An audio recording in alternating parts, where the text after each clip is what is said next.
have to understand that people, the human race, edits. Man edits reality. He doesn't see reality as he really is. He's conditioned to edit it. In fact, the ego is basically an editor.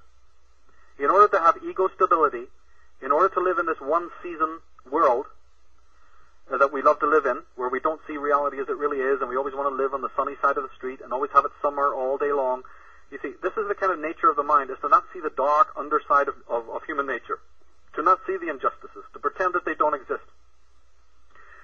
Psychologists know, for instance, that the ego is just a mass of defenses. In fact, that's why we call them ego defenses.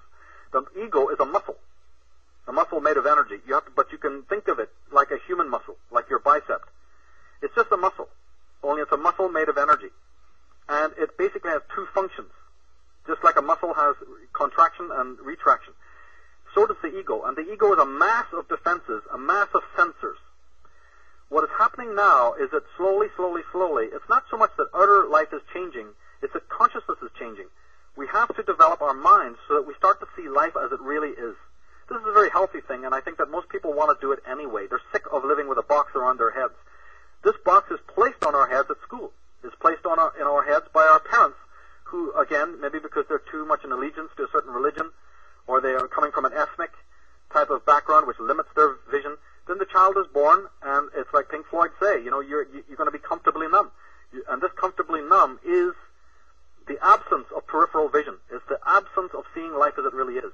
It's extremely important for health, social health, and for our own personal spiritual development to see life in a sort of a less edited way. I think we're always going to edit, and a certain amount of editing is necessary. But the way forward is to see things as they really, really are. If you see the dirt, then you can clean it. It's like you think there's no dust in the air, right? And then you open the door and it's a bright sunny day, and you know how you see it when the sunlight beams into your house and suddenly you see the air filled with dust that you normally wouldn't see what it is you're inhaling? Yeah, oh yeah. Right, well this is what is happening. 2012 is a turning up of light. But it's not the kind of light that we normally know. It is partly scientific, so if people are listening to this who have more of a science basis, then the term that they need to know is photonic. Photonic light is the highest kind of light that exists in the world. The phenomenon that we know as light, sunlight, whatever kind of light, well, the highest manifestation of that is created from the electron, and that's photonic light. So there's a scientific component of this as well. But light also has metaphysical properties. That's why the spiritual people, the Christian people, always use the term light. They use this word and don't even think, why are we identifying God or spirit or truth with the word light? Well, they're going to find out. In this next 7 years, you mark my words, the human race is going to discover why the term light has ever been attributed or is equivalent or is an epithet for spiritual things. Why do the Illuminati call themselves the Illuminati? Why was Lucifer called the son of light or the son of the morning? We have a few questions here about something very important. And if people go to my astrotheology pages on the website, they're going to hear the whole story. They'll read the whole story because light has many different kinds of properties. Light has not just got one property or two properties like heat and warmth.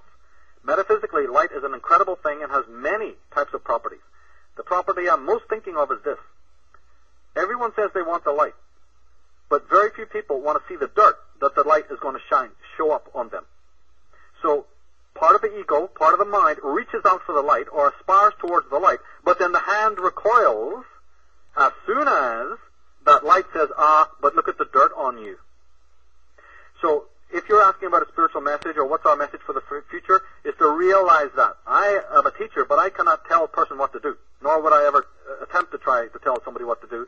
But I can tell them this, that you better be aware that as the light intensifies in this cosmos, like the dimmer, somebody's turning a dimmer up so gradually, and if you turn the dimmer up very gradually in a room, the shadows start to fade away, don't they? But you don't notice it right away because somebody's doing it very, very gradually. Well, the spiritual force is doing that. It's turning up the light.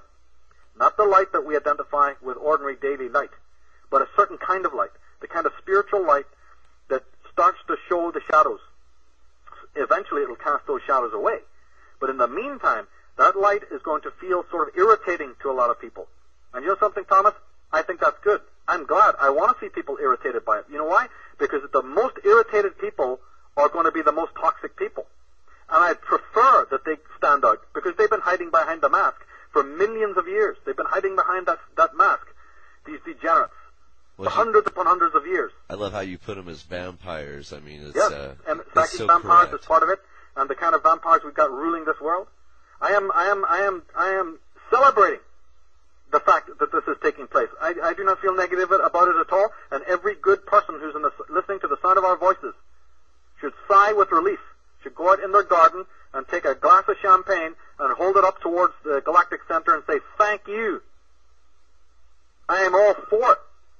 I don't care if zombies are running in the streets, or I don't care if people are cutting each other's heads off or going berserk in the world, because it may in fact be happening that way. But you know, the good person should be happy about it, because finally the roach cleaner is on his way. Finally, nature is a spring clean cycle is coming. So the good person has absolutely nothing to fear. The individual who's been close to their center, who has been a moral person, who has tried to do the most good as opposed to the most evil, who has not climbed upon other people to get ahead, and who has stayed very true to their source, hasn't got a thing in the world to worry about. They may feel a certain topical frustration or discomfort naturally as the light goes up, but it'll be handleable. The ones I'm worrying about and concerned about are the ones who are going to really, really be discomforted by the fact that the spiritual light is turning up. And we're going to be noticing those people in our own lives, not just on Capitol Hill, but in our own domestic lives. People need to watch out. So my message is both a relational one and a domestic one as well, because we're going to be finding even people that we have taken for our betters. We're going to find people who've been posing as teachers.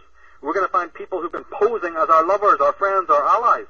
Also, when the mask starts to slip, and this is going to happen this year, because Pluto, which is the planet that removes the mask, which exposes all the dirt that people carry around, and is the Lord of the light. It's on its way. It's going to be crossing galactic center, as you know, in about in November of 2007.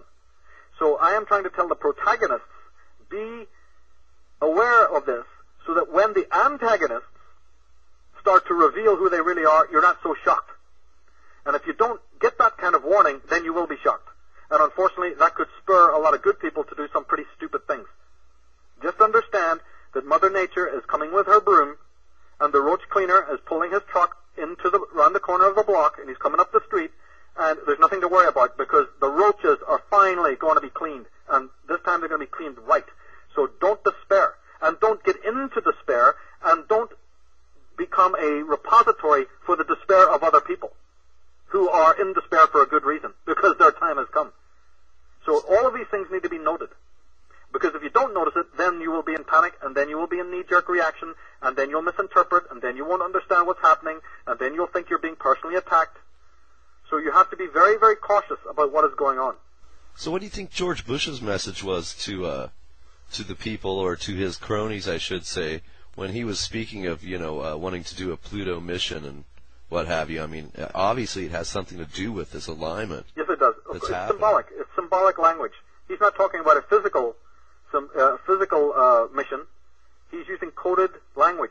People, when they're listening to the leaders, have to be very, very conscious that a lot of the things that they say, not only what they say, but even the clothes that they wear, the hand gestures that they use, the places that they appear. Like if you go onto William Henry's site, williamhenry.net, he has a whole symbolic page of symbolism there that shows you that the very positions in which the presidents stand, the symbols that are often behind them when they do public meetings, are also very important. They're telling you something. The murals on the Rockefeller Center, the murals that are on, the state buildings, and what you're talking about, absolutely correct. They use spiritual metaphor. They blah, blah, blah, they're talking about something that you're not paying attention. Actually, they're speaking in symbolic language about something, because in these satanic pacts that these individuals are involved in, there is a certain code or a certain clause that you must tell the victim what you're doing to him or to them.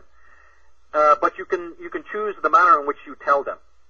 So the Big Brother agents do, in fact, tell us what is going on. The sheep is told that they're being fleeced, but not perhaps in words, but in symbolic language, in numerology, in symbolism, in colors,